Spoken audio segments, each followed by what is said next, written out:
தமிழும் வரலாறும் நேயர்கள் அனைவருக்கும் வணக்கம். ஆபரேஷன் சிந்தூர் கோபத்தில் இருக்கும் பாகிஸ்தான் இந்தியா மீது இப்போது தாக்குதலை ஆரம்பித்துள்ளது. ஜம்மு பகுதியை குறிவைத்து இரவில் திடீரென அறிவிக்கப்படாத போரை போன்ற தாக்குதலை ஆரம்பித்துள்ளது பாகிஸ்தான். நமது வான்வழி தடுப்பு அமைப்பு பாகிஸ்தான் ட்ரோன்களை வீழ்த்தி வருகிறது. ஜம்மு பகுதியில் நள்ளிரவில் சைரன்கள் அலற பரபரப்பான சூழல் ஏற்பட்டுள்ளது. இந்தியா பாகிஸ்தான் இடையே கடந்த சில நாட்களாகவே பதற்றம் அதிகரித்து வருகிறது. பஹல்காம் தாக்குதல் மூலம் இந்த போர் பதற்றத்தை ஆரம்பித்து வைத்தே பாகிஸ்தான் தீவிரவாதிகள் தான். இதற்கு பதிலடியாக இந்தியா நேற்று ஆபரேஷன் சிந்தூரை நடத்தியது. இதில் பாகிஸ்தானில் உள்ள தீவிரவாத முகாம்கள் குறிவைத்து அழிக்கப்பட்டன. இந்திய பாதுகாப்பு படையின் வெற்றியை பொறுத்துக் கொள்ள முடியாமல் இப்போது பாகிஸ்தான் மீண்டும் தாக்குதலை ஆரம்பித்துள்ளது. எல்லையில் ஜம்முவை குறிவைத்து பாகிஸ்தான் ட்ரோன் தாக்குதல் நடத்தி வருவதாக தகவல் வெளியாகியுள்ளது. பாகிஸ்தானின் ட்ரோன்களை நம் நாட்டின் வான்வழி தடுப்பு அமைப்புகள் இடைமறித்து அழித்து வருவதாகவும் கூறப்படுகிறது. நமது S-400 பாதுகாப்பு அமைப்பு சுமார் 8 பாகிஸ்தான் ட்ரோன்களை வீழ்த்தியுள்ளது. இதனால் நள்ளிரவில் ஜம்முவில் பதற்றம் அதிகரித்து வருகிறது. காஷ்மீரில் ட்ரோன் தாக்குதலை தொடர்ந்த சைரன்கள் ஒலிக்கப்பட்டு வருவதால் பொதுமக்கள் அச்சத்தில் உள்ளனர். மக்கள் வசிக்கும் இடத்தை பாதுகாக்கவும் முக்கிய இடங்களை பாதுகாக்கவும் ஜம்முவில் பிளாக் அவுட் அமல்படுத்தப்பட்டுள்ளது. அதாவது முழுமையாக மின்சார சேவை துண்டிக்கப்பட்டுள்ளது. இதனால் அங்கு மக்கள் பதற்றத்தில் இருக்கிறார்.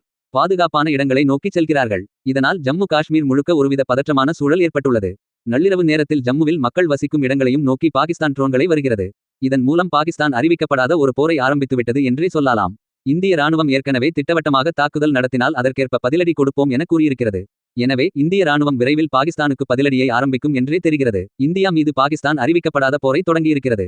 குறிப்பாக ஜம்மு காஷ்மீர் உரியில் மக்கள் வசிக்கும் பகுதியில் பாகிஸ்தான் குண்டு வீசி தாக்குதலை நடத்தியிருக்கிறது. இந்த தாக்குதலுக்கு இந்தியா பதிலடி கொடுத்து வருகிறது. பாகிஸ்தான் வீசிய குண்டு மக்கள் குடியிருப்பில் விழுந்திருந்தாலும் உயிரிழப்புகள் ஏதும் ஏற்படவில்லை என ராணுவம் தெரிவித்திருக்கிறது. தற்போது வரை ஜம்மு காஷ்மீர், ராஜஸ்தான் மற்றும் பஞ்சாப் மீது பாகிஸ்தான் குண்டு வீசியிருக்கிறது.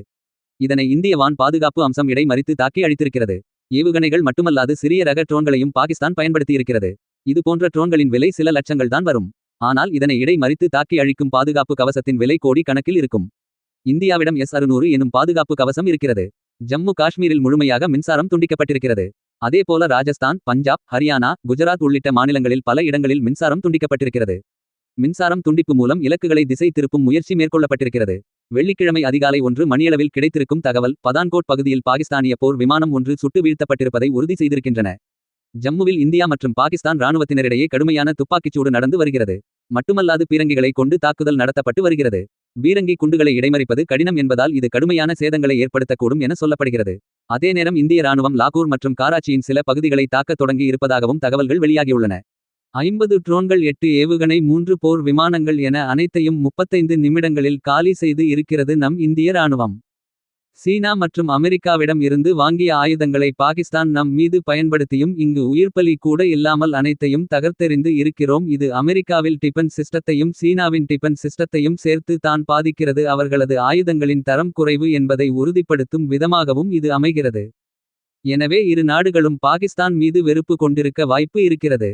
இவ்வளவு சிறந்த தொழில்நுட்பம் நம்மிடம் இருந்தும் நம்மிடம் மோதி என்னதான் செய்யப் போகிறது. இந்த பாகிஸ்தான் போரில் தோல்வியை ஒப்புக்கொள்ளாமல் நாட்டை மொத்தமாக முடித்துக் கொள்ளுமா? நாட்டு மக்களை பற்றி கவலை இல்லாத பாகிஸ்தானில் மக்கள் வாழ்வதற்கு இறந்து தான் போக வேண்டிய நிலை ஏற்படும் என்றுதான் தோன்றுகிறது. பாகிஸ்தானை அவர்களது மக்களை கொஞ்சமாக எண்ணியிருந்தால் இவ்வாறு மீண்டும் தொடர்ச்சியாக நம்மிடம் தாக்குதல்களை மேற்கொள்ளாமல் இருந்திருப்பார்கள். இதிலிருந்து என்ன தெரிகிறது? பாகிஸ்தான் இந்தியா போர் நடக்குமா? இல்லை போர் நிறுத்தப்படுமா? பேச்சுவார்த்தை நடைபெறுமா? அல்லது தீவிர போரில் தான் முடியுமா? உங்களின் கருத்து என்ன? நீங்கள் என்ன நடக்க வேண்டும் என்று நினைக்கிறீர்கள்? போர் வேண்டுமா? இல்லை அமைதி பேச்சுவார்த்தையில் முடித்து கொள்ளலாமா? இவ்வளவு நடந்தும் பாகிஸ்தானியரை நம்ம விட்டு வைக்கலாமா? இல்லை என்றும் எப்பொழுது என்ன நடக்குமோ என்று பயந்து கொண்டே வாழ்வோமா? பொறுத்திருந்து பார்ப்போம். உங்களின் கருத்துக்களையும் பதிவு செய்யுங்கள்.